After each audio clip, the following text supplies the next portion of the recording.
Hey, and welcome everyone. We're going to give it a few more minutes before we get started, let a few more people trickle in.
All right, I think we can go ahead and get started.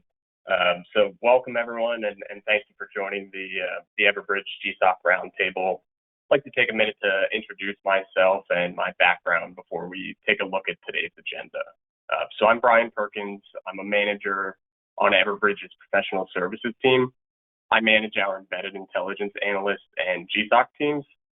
I started my career as a signals intelligence analyst in the Navy, and over the past 15 years, I have developed and managed intelligence programs and GSOCs for countless organizations across a number of industries, anything from retail corporations to large tech corporations to energy, manufacturing. I've run the training programs for the intelligence analysts and GSOC operators over the past 3 companies I've worked for. I'm really looking forward to sharing what I find to be some of the most critical considerations and processes when starting a GSOC.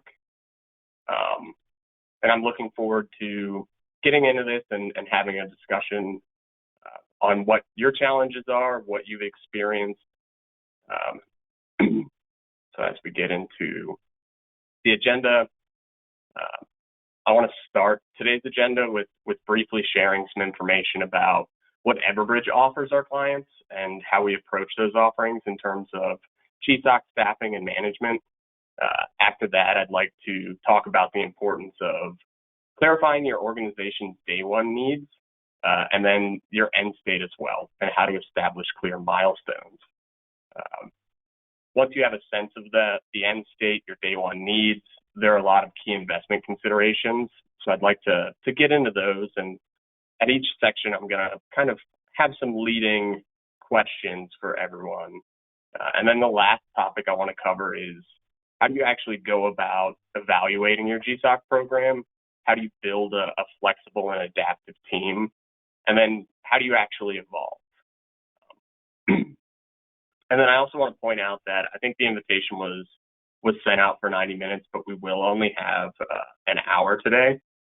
So if everyone could hold their questions until the end, and then I'll open the floor to discussions, and I hope we have a lively conversation about what you've seen from the process, where you are in this stage, and then what are some of the biggest hurdles you've faced.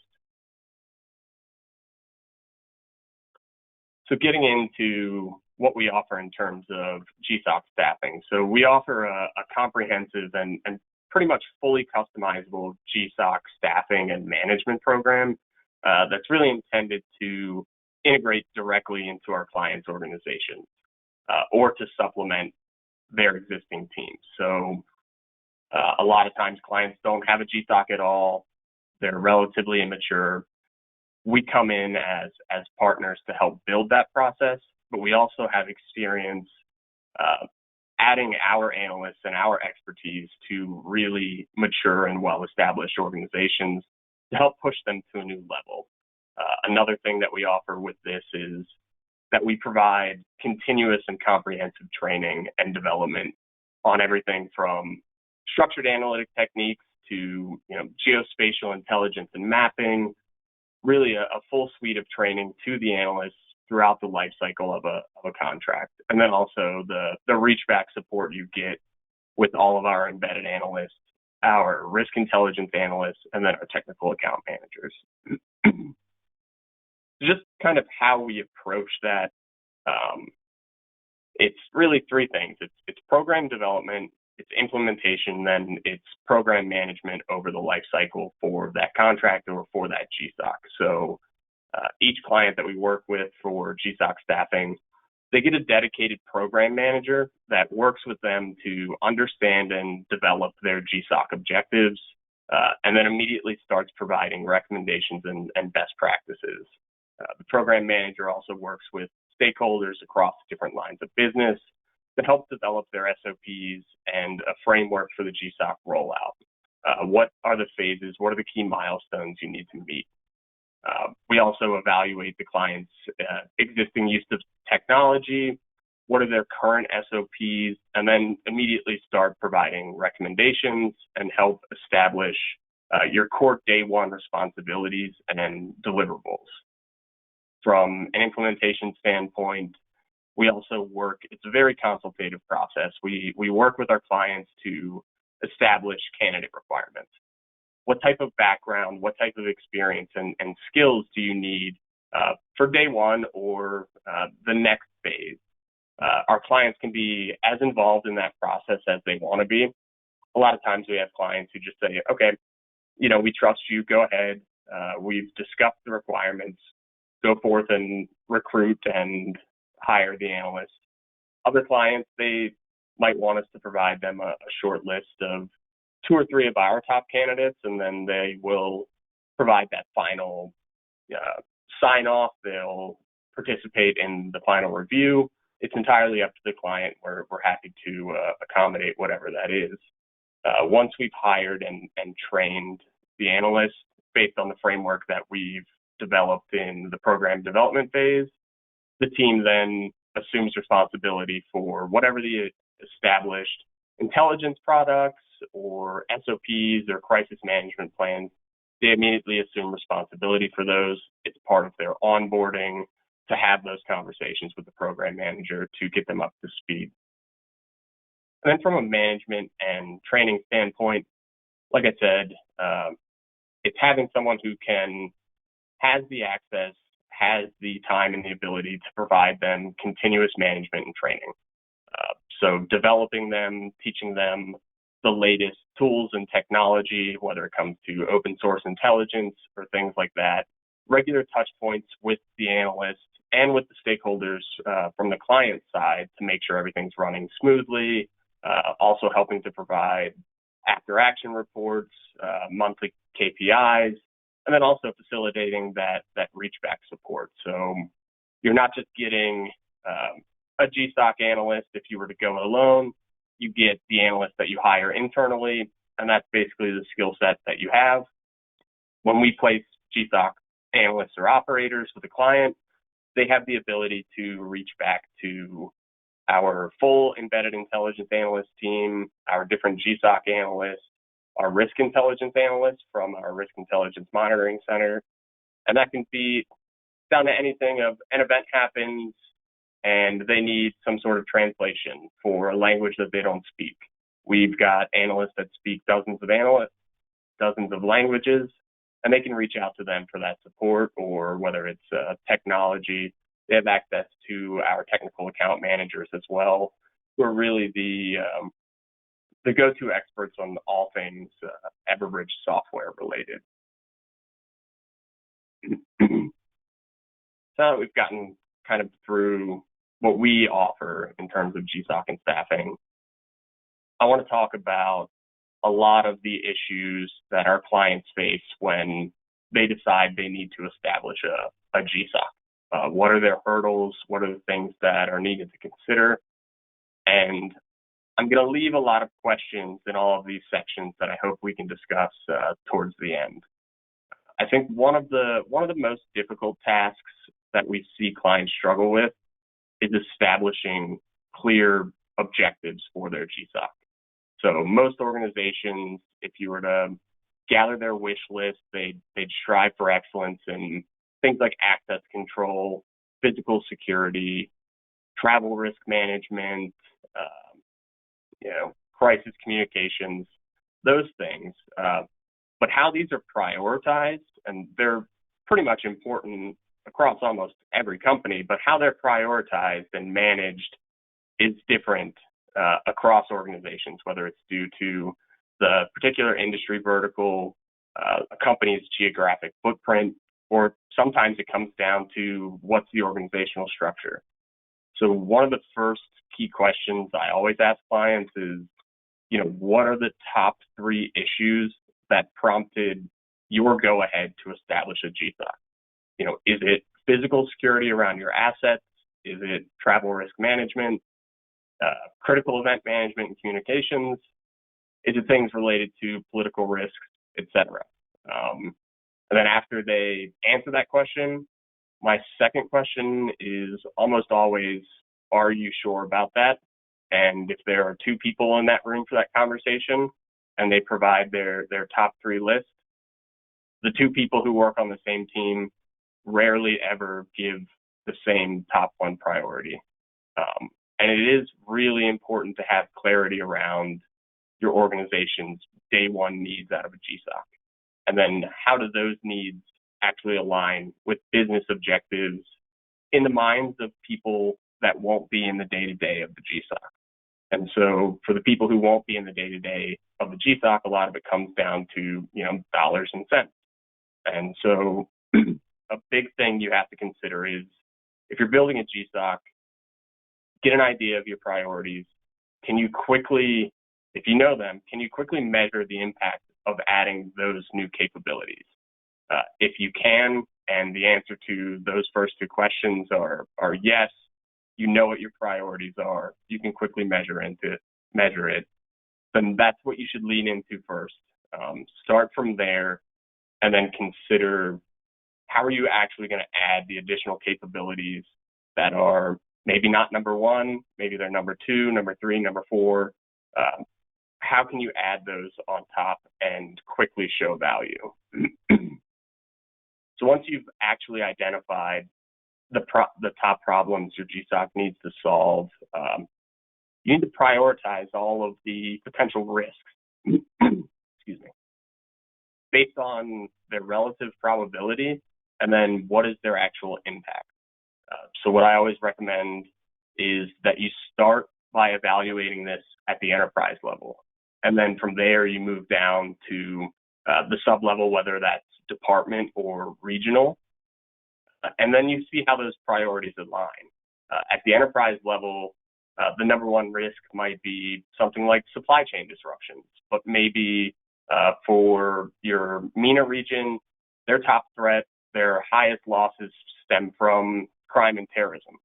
So here's some of the questions that I hope we'll discuss at the end is, when that happens, how do you reconcile the differences between the objectives, the risks, and the priorities at the enterprise level, and the differences within those different regions, and how do you actually build strategies to support the enterprise level, and then also the regional partners that are going to be key to your GSOC.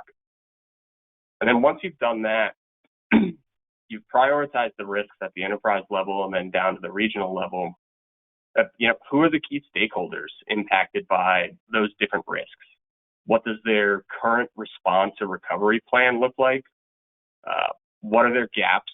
And then how can you structure your GSOC roles and responsibilities to empower not only the executives, but your regional stakeholders, your department level stakeholders?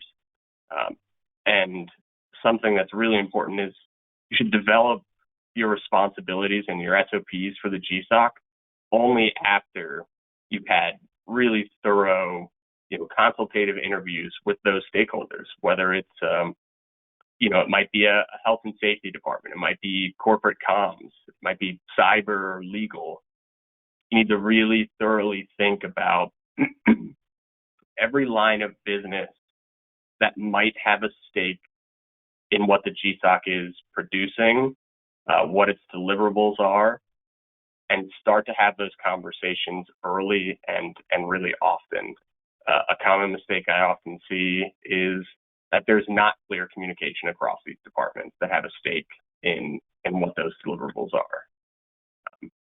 Once you've gone from there, really milestones and scalability, these should all be happening almost at the same time. But I've never heard of, in all of my experience, I've never heard of a single GSOC being successfully stood up with all of the desired capabilities beginning on day one.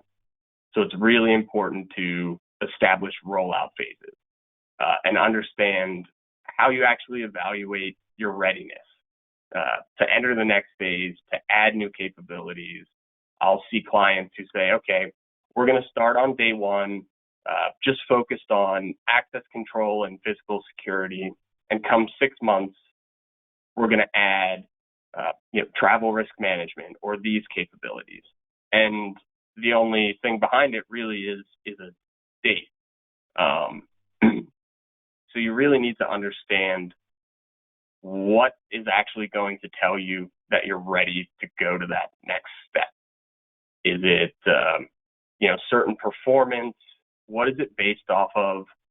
And the one thing I'll say is it's typically better to be really good at a few things than just mediocre at a lot of things. So in determining what those milestones are and the phases are, it's important to think not just about, what are your risk priorities? What are the things that you're trying to mitigate? But also what capabilities can be bundled together based off of what you have to do on day one.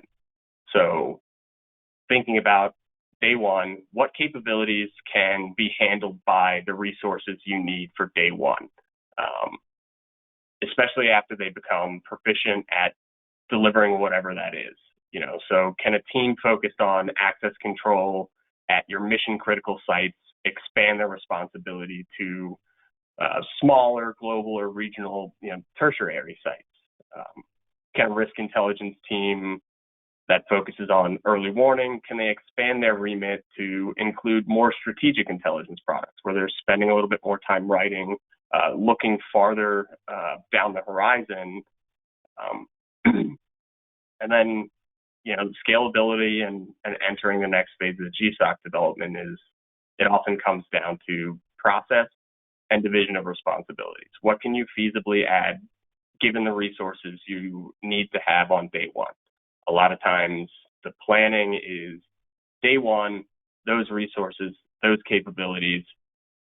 And one of the hardest things to get is resources. So moving to phase two can be stalled by those resources and what they're capable of adding. So it's really important to think about what those resources are, what those capabilities are, and how you can add things to their plate, what they can actually take on, and dividing those responsibilities in an appropriate way.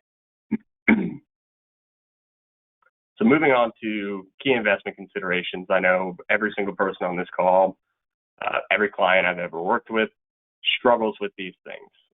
The top 3 investment considerations after you start to determine your primary functions of the GSOC, it's location, it's resources, and it's technology. From a location standpoint, you have to consider what location actually best supports the GSOC functions while still providing a good return on investment. It depends on your organizational structure. So just because you might have a corporate security director or a corporate security team that's based in Manhattan, just because of that, it doesn't mean you need to pay New York City prices for space and New York City prices in terms of salaries. it comes down to really just creating appropriate communication processes and establishing strong GSOC management. It can give you a lot of greater flexibility and then failover redundancy if you need it. Another consideration people juggle with is, do you create one really large GSOC or do you create regional SOCs? Why would you do one or why would you do the other? A lot of times, what it's come down to for clients is, what are the functions that actually need to be integrated together? A lot of clients that I've worked with have started with, one of the first things is maybe a cyber security operations center. Does that need to be co-located with the rest of your GSOC functions? A lot of times the answer is no. Sometimes it's yes, it's a nice to have. We have the space and we can add that. But how much do their responsibilities flow together? Can that be done remotely?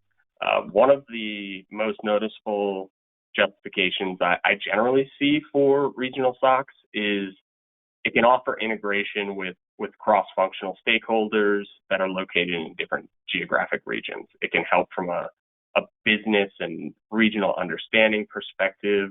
A lot of times I'll see regional SOCs that are co-located where an organization has a regional security director. So someone who's responsible for security in the MENA region might be located in Egypt, so they will co-locate a regional SOC there that has kind of the remit of that regional security director. It can be exceptionally efficient.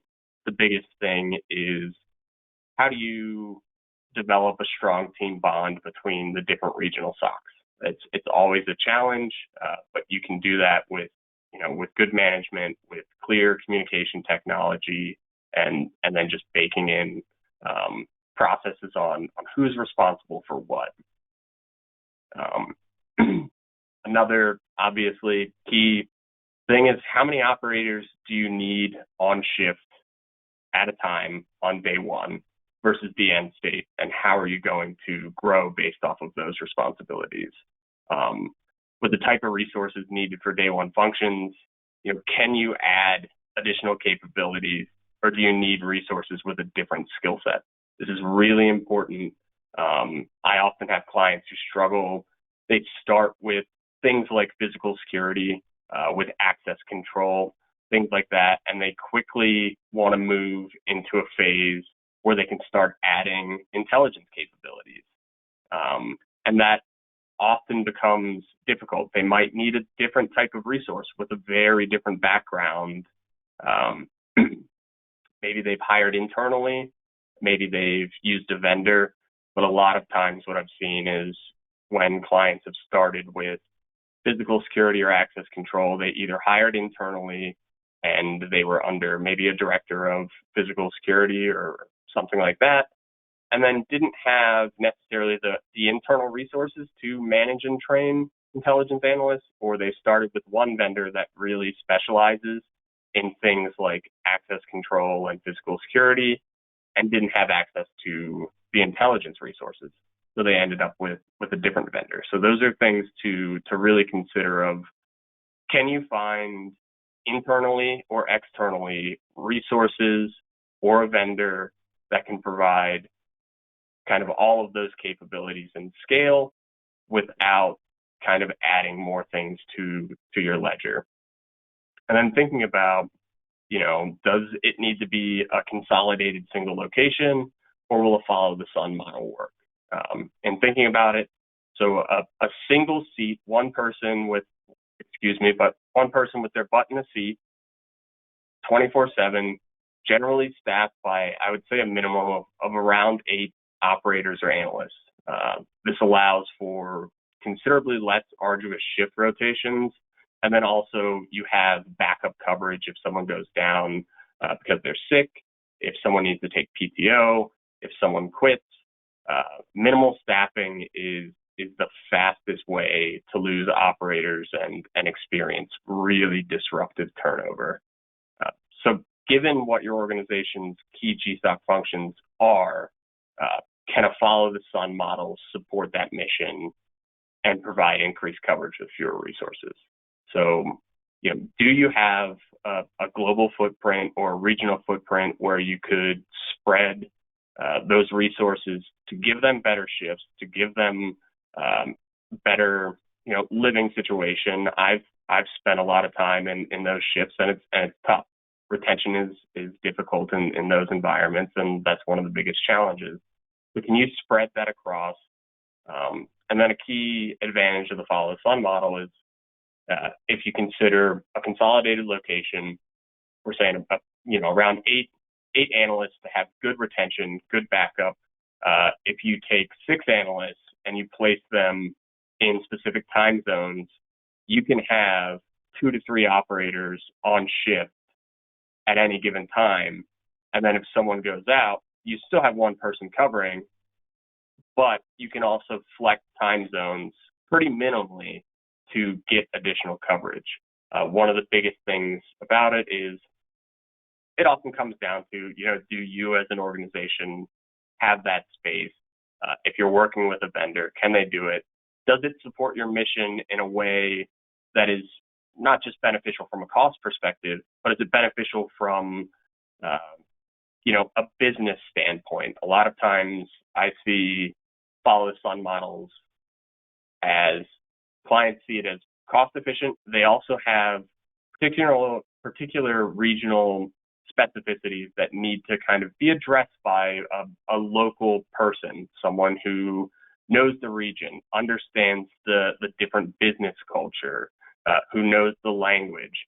And most of the time, the quickest, easiest, most cost-efficient way to do that is to have that follow-the-sun model.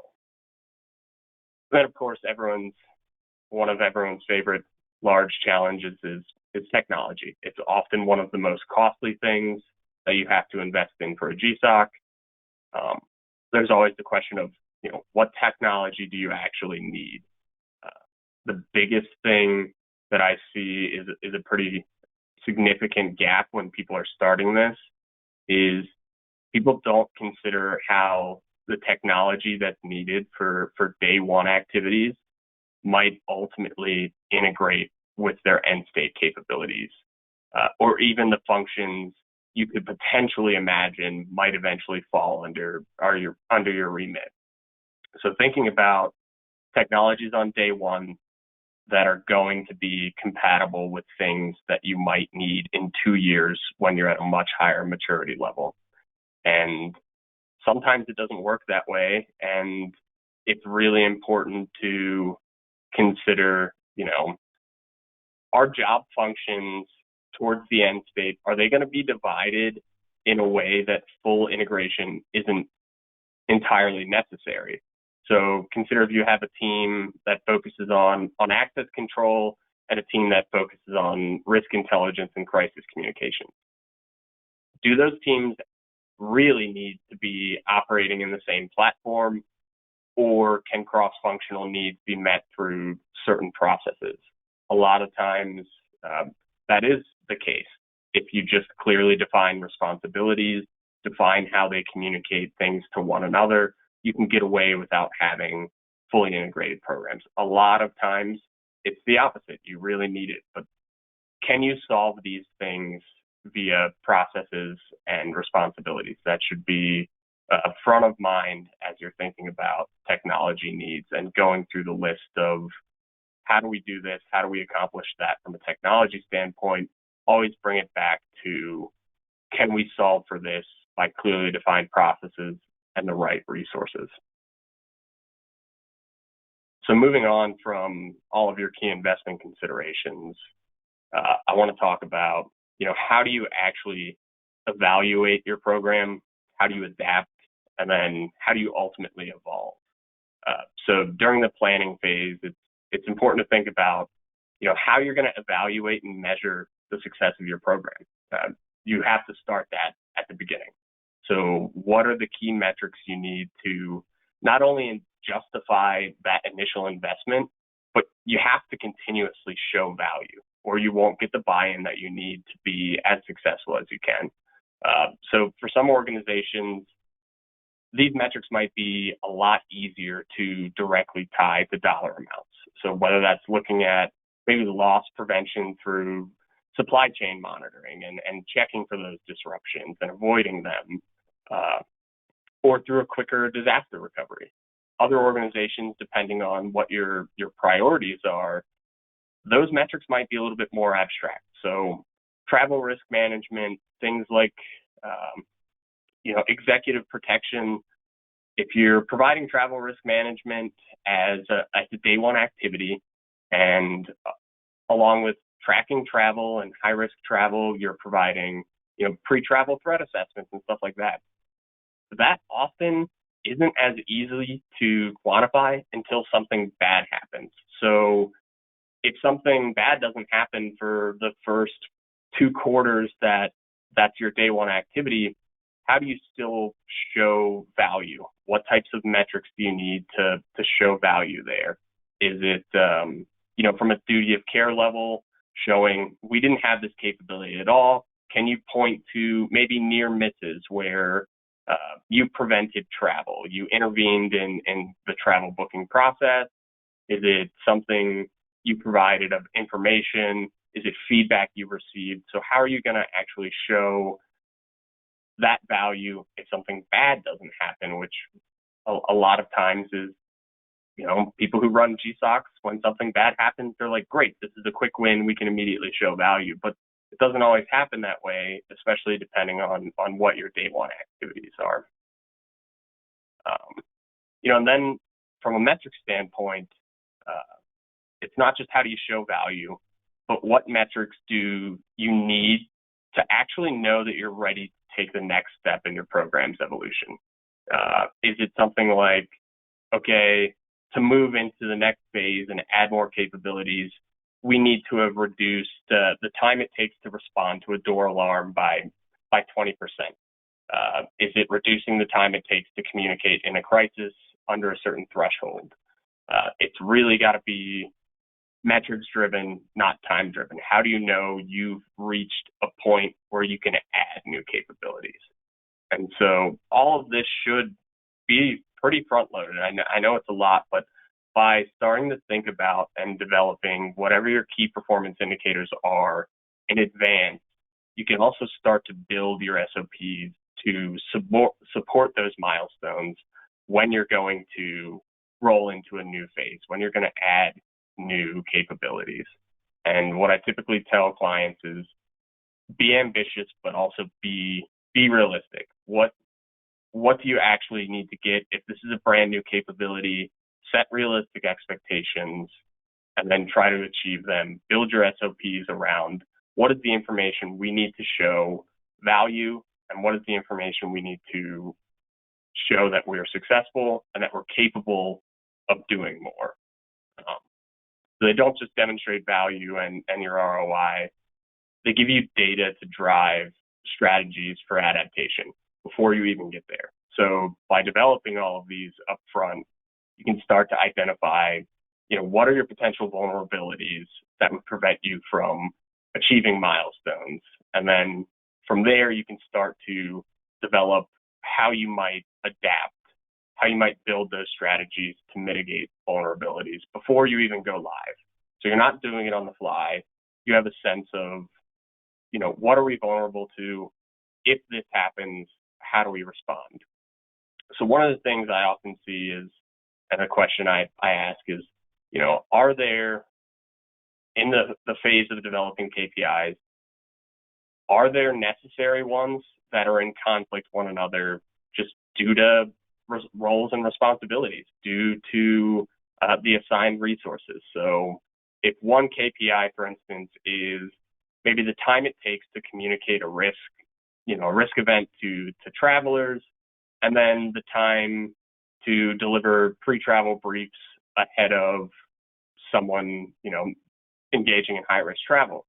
If both of those are the responsibility of the same team, how do you ensure that there's no loss on one for competing priorities?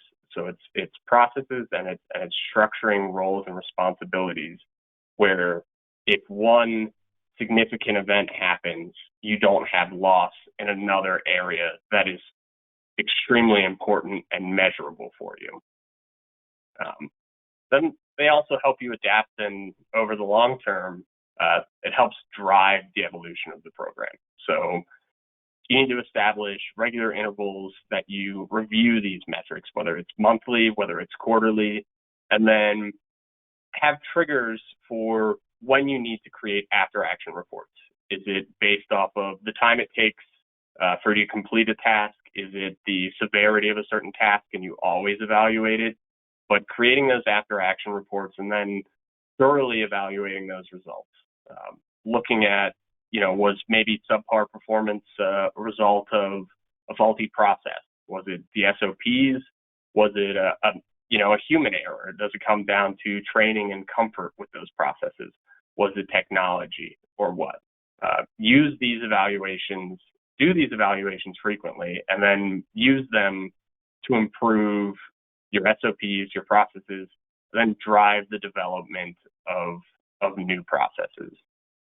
With this, I really can't stress enough that GSOC, most of the time, they touch so many parts of an organization, and a key point is stakeholder engagement is critical at all stages of a GSOC development.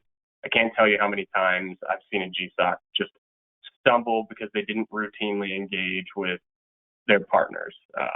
Getting feedback on and being responsive to different stakeholders' changing needs is essential. It's how you show value, and it's how you build a successful program. If you're not engaged with them, if you're not gathering feedback on what their needs are out of crisis communications, what their needs are, maybe if you're thinking about intelligence, how can we structure intelligence reports in a way that is easily digestible and consumed by those stakeholders we're providing it for? Getting that feedback is essential, because you might think that it's the greatest product, but if it doesn't serve their needs, it doesn't empower them, then the buy-in starts to go away. You start to have to redo things on the fly, and it creates a lot of frustration. So with that, I think I myself have talked enough. So I want to open it up to questions. I really want to hear where everyone is in their stage of GSOC development or implementation. See if there's any questions or any thoughts that have been raised by this presentation, and just generally hear if you're having struggles, what are they, where do they stem from, and get into that. So with that, if you could unmute all the attendees, and we can start to field some questions.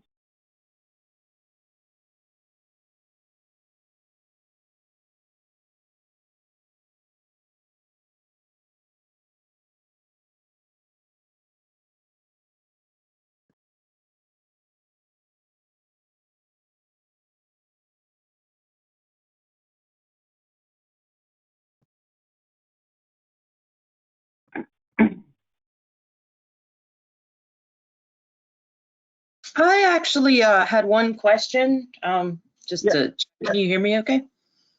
Yeah, I can hear you fine. Great, thanks. Does the use of the GSOC package require any more than, let's say, basic safety connection? I was interested in some of the software side of things and how they would integrate with this type of product. So just maybe an overview of minimum system requirements to coincide with this type of project. So with Everbridge's GSOC offering, there isn't a specific software requirement. We, just because the nature of the business and the expertise that we bring to bear, it's often helpful that there's Everbridge software involved, but there is no requirement. We have staff GSOCs in which there's no Everbridge software. They're using other different types of software, and we make sure that one, we have a discussion with our clients about what are the resources that they're currently using, what are the resources they plan to use, and then we look for candidates that have experience in that, or we train them in the technology that our clients use and make sure that they are proficient, that they are experts in that, and then we go from there. But there is no specific to have the GSOC offering. You don't have to have Everbridge software. Thank you. Yeah, Hey, absolutely. Brian, can you hear me okay? Yeah.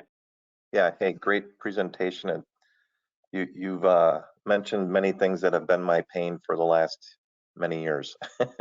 Yeah. So if a company is interested in pursuing this a bit further, do we set up like a one-on-one with you? Because I have a lot of questions and I don't want to take up everybody's time with that. So would it be a direct conversation with you? Yeah, absolutely. And I'm sorry, it's hard for me to see who's talking. If you wouldn't mind introducing yourself, that'd be great. Yeah, so this is Rick Reeder with Kimberly-Clark Corporation. We do have a relationship with Everbridge, and you know, I have quite a few other questions around the GSOC that I'd like to talk to you directly about. Yeah, you can certainly reach out to me. My email's here, and we'll make sure to attend it with the or to add it to an email with all of the attendees. But just for the sake of this being a little bit of a roundtable, do you have a particular question you think might be applicable to the rest of the people that I might be able to answer today? Yeah, we've been at a crossroads with our GSOC for many years. We've been trying to stand it up to a full, complete GSOC, but it's been a long journey. And at that crossroads right now, we're considering, do we outsource that role or do we keep it in house? And have you worked with companies that had it in house that wasn't fully constructed, and what did that look like as maybe Everbridge took over complete control of that GSOC? Yeah, so I think the biggest question for me to be able to answer that is what do you have currently in terms of, is it just a space that you're starting to build out? Do you have a space and some resources and some capabilities that you're looking to expand, or kind of where are you? Yeah, so we have the space, we have the technology.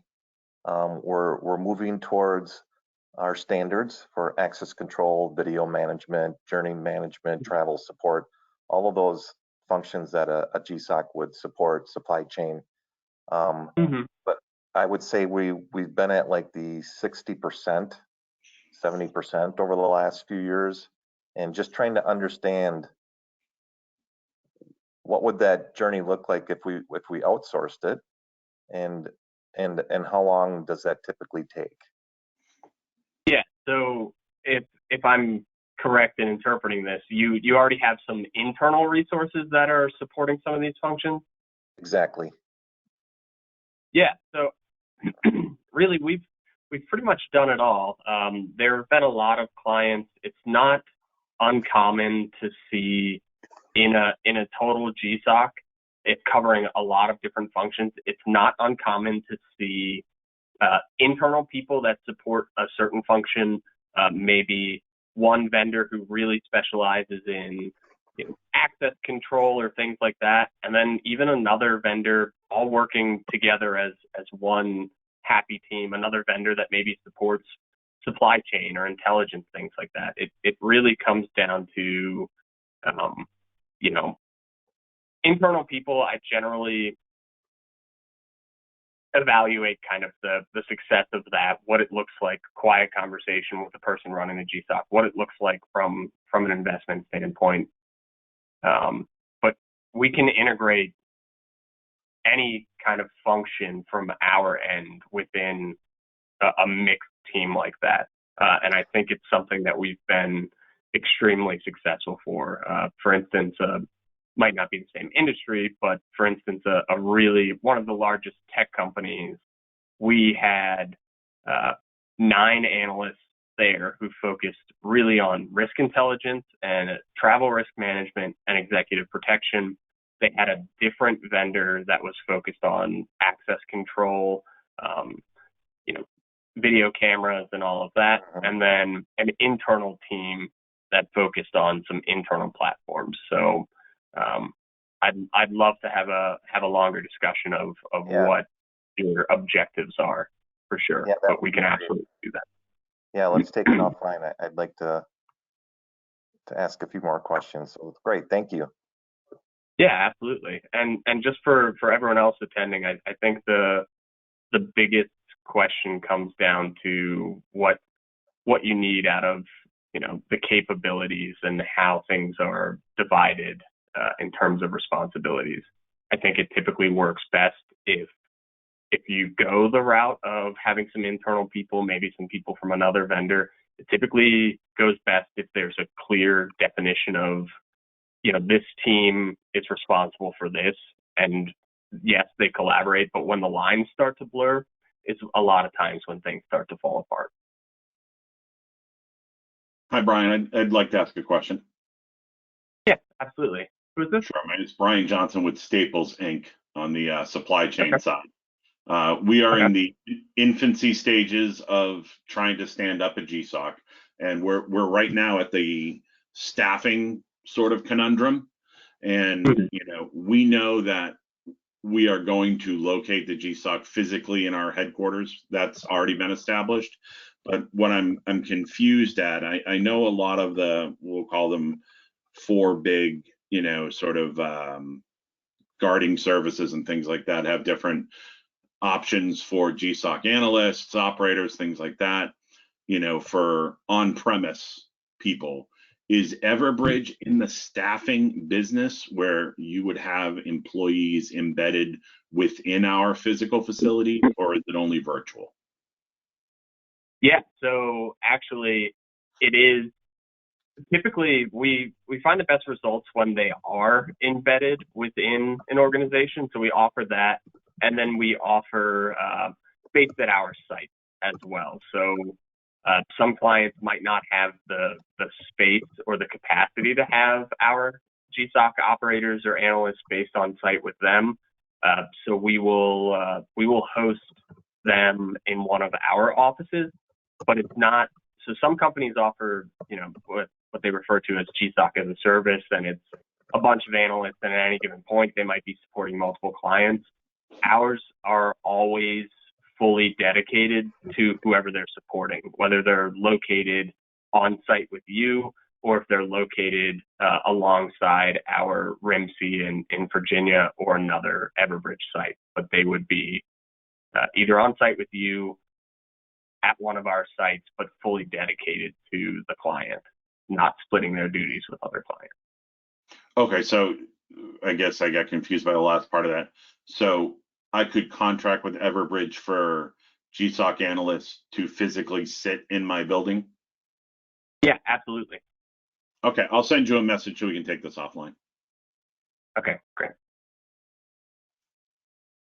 Brian, just a quick question. This is John Johnson from Kimberly Clark as well. Where are your offices located, or your GSOCs located around the country? So our major intelligence operations in the United States are in Vienna, but we often offer we've got offices all over the U.S. and we offer to place our analysts pretty much at most of them. And so we're working with a client currently on a follow the sun model, which is looking at placing an analyst at an Everbridge site in Vienna, one in Pasadena, one in London, there's a lot of locations, Dubai, Singapore, and Sydney. So there's quite a bit of flexibility there. Thank you. Mm-hmm.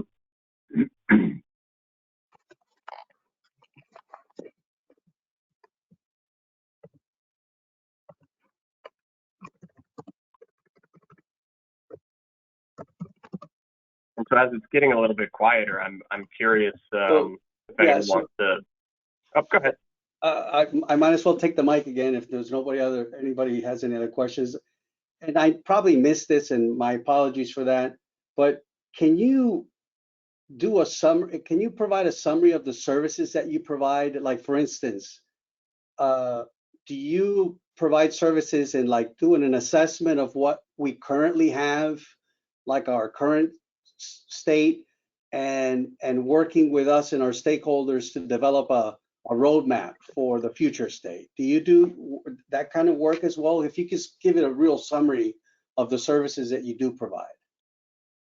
Yeah, so I'll start with answering that question, and then I'll add for kind of an email out to all attendees a little bit more of a menu and specifics around all of the different offerings. But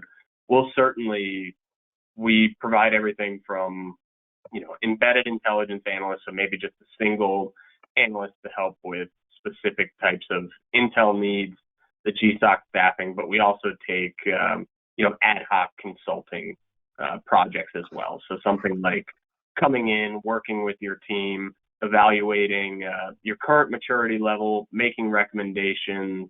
I also do a lot of training for clients who have an existing GSOC and maybe they're not focused on the intelligence side, but they want to keep it internal and they want to add those capabilities. So I'll go in over the course of, a day, 2 days, even a week, and I'll provide basic intelligence analysis training.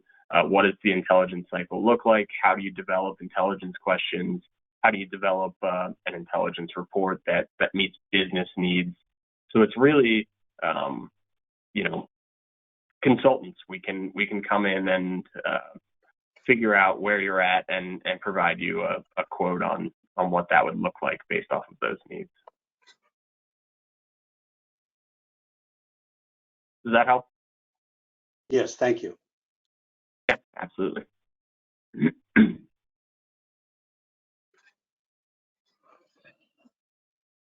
So I think we have a pretty diverse group of people on here in terms of industry and then probably footprint. Is there anything that anyone's kind of struggling with in terms of taking this from kind of the core base of their operations to how do you handle it globally and competing risks from an enterprise level to a regional level?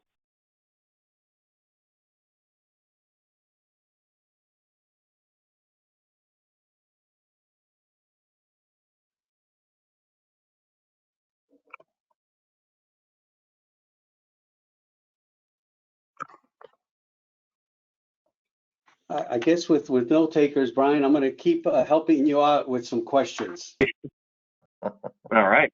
All right. So, what would you consider to be like the key elements or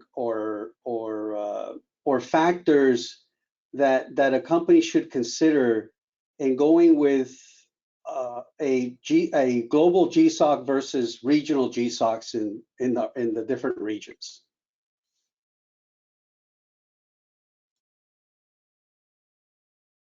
Okay, so I'm going to start this with it does come down to their functions. So if it is one of the primary functions is access control or site security, do you have the technology to actually integrate it to where you have visibility from a centralized location into all of your regional assets? So that's a big one. Another one comes down to what type of specific regional expertise and knowledge do you need? So thinking about maybe a supply chain or from an intelligence perspective, if you have operations all over the world and you center a GSOC in, say, Texas, and you need analysts who have that deep local contextual knowledge of areas in the Middle East, of areas in Asia Pacific, are you going to have access to that talent pool? You might have people with a really strong background in those areas who speak the language, but they're not going to be on the ground in the same way as if you had a regional SOC. It's just going to be a gap. They could be the smartest people in the world, and I'll be frank, I'm I'm a Middle East analyst and very specific on Yemen. That's been my bread and butter for the past 10 years, and I think I'm an expert at it.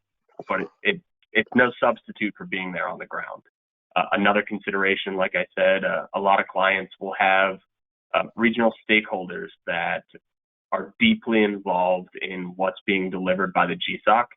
And is it better to have someone there that they can kind of reach out and touch, that they can communicate to, that does business in the same way? So to be honest, a couple of regions where I find having a consolidated GSOC, they start to have problems communicating and getting feedback from stakeholders. A lot of times it is Middle East or Asia Pacific. It's a different work environment, different culture. And so if they have someone there that they're comfortable with in how they do business and how they communicate, there isn't a language barrier. A lot of times you'll get more buy-in, you'll get better feedback. So those are the big considerations: is technology. Can you actually integrate all the things you need into a location that's, you know, centralized and get access through technology to what you need from all of your other sites, from travelers, from a travel risk management perspective, and those things. And then, you know, how does it actually support the mission to have them regionally based? Is it from a local knowledge standpoint? Is it from an integration with access control systems that are there on site? Is it partnerships with stakeholders that are deeply involved in the GSOC? I hope that answers the question, Tom. Thank you. Yes.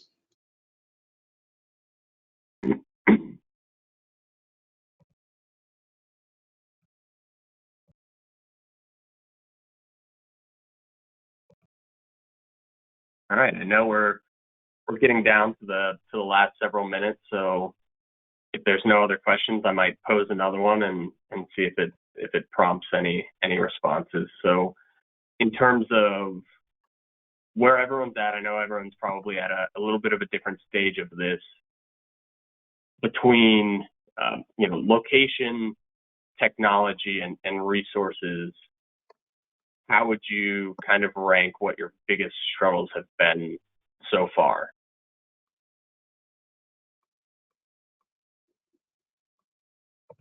I think for us, it's been evaluating the different technologies that are available. Obviously, there's some bigger players in the marketplace.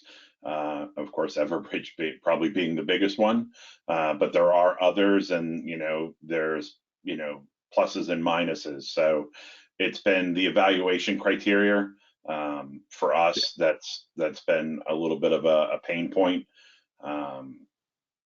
You know, so that's sort of where we're landing. I think we're leaning towards, we'd love one solution that does everything we need it to do, but I don't know that that's actually feasible. Yeah, and so it's competing capabilities and types of technology then, and finding either we combine these different technologies or we have one kind of single pane. Yeah, I mean, we're looking for the single pane, but I think also we're looking for the product that produces the best report at the end of the day when we have to submit to senior leadership to be able to show, all right, here's an event that happened that affected our company, and here were all the steps that were taken, you know, to, you know, mitigate or respond to it. And then also developing those KPIs so that we can show, you know, not only, you know, how we're, you know, either saving the business money by preventing something, or how we're, you know, reducing our recovery time. And then also there's, Right. you know, metrics around what is our busiest call volume time so that we can develop a staffing model that's appropriate for the organization. Yeah. Okay. And so, you know, I got into that point of, you know, integration. Do you need a single pane? And a lot of that comes down to a lot of times the answer is yes. But even if you have that single pane of glass, it comes down to your resources and how they're managing it, and then from a process standpoint. So I've seen a lot of clients who do have a single pane of glass. They have a lot of really integrated technology, but they can't get the value out of it that they actually need because they don't have the processes baked in or the resources to actually articulate that to their key stakeholders. That's just another thing to consider when you do have that single pane of glass is how do you take this out of the system? How do you articulate it in a way to those stakeholders where it's, easy to digest and it's crystal clear what they're looking at and what that return on investment is. And that comes down to the process and people. Exactly. Yeah. And that's sort of one of the, criteria that we've been looking at as we evaluate, different sort of things. I think one of the, key components that we're all probably looking at in our GSOCs is, the open API sort of, abilities that, disparate vendors, whether it's your travel, if you have a separate executive protection feed, how all these can come in. And like I said, I'd really love my operators, and we're in the planning infancy, so to speak. Where I'd like them to be able to just look at one thing, and if there's an alert from our video system, our video integrator, I already know there's an API into, let's just say, your product, so that they're only looking at one place and they can respond quickly and be able to pull metrics out of that to show, hey, this is when we received an alert, this is how we cut down the time that we actually responded to it, and started sort of the stand-up procedure of getting things back running normally again. I think those are going to be key for us in order to justify that, crawl, walk, run approach that we're looking at. Yeah, absolutely. All right, I think we're getting to time. Does anyone have any last questions? If not, otherwise, we'll get together some of the information in terms of our offerings and things like that. My email is here. I'll make sure that I'm on the email to the attendees in terms of what we offer and some other things like that. People can feel free to email me, set up one-on-one time, whether it's with the people here at Everbridge you've already had a conversation with and myself, or just myself. I'd love to continue this conversation, and thank you all for joining. Thank you. Thank you. Thanks, everyone. Take care.